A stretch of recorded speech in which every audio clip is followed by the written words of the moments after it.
Assalomu alaykum. Bugun sizlarga aynan kuz va qish mavsumlarida organizmimiz bizdan talab qiladigan kokteylni tayyorlashni ko'rsataman. Bu kokteyl bilan siz hech qanday gripp va shamollashlarsiz kuz-qishdan bemalol o'tib ketasiz hamda korona kasalligini ham yengilgina o'tib ketishini ta'minlaysiz. Immunitetingiz ham yaxshigina oshadi. Videoni diqqat bilan kuzating.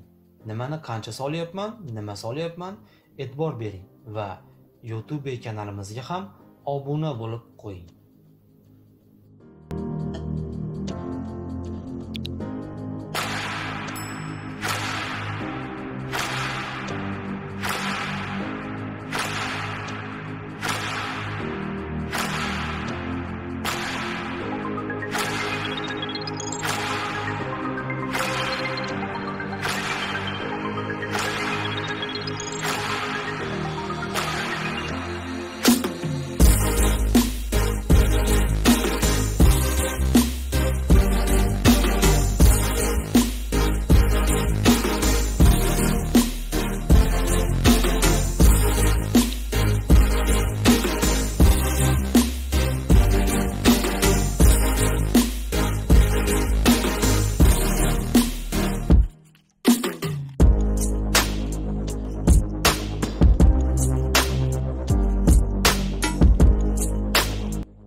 Mana kokteyl tayyor bo'ldi.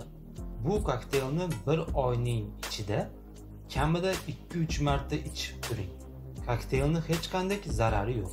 Faqat to'q qoringa ichgan yaxshi. Sog' bo'ling, salomat bo'ling.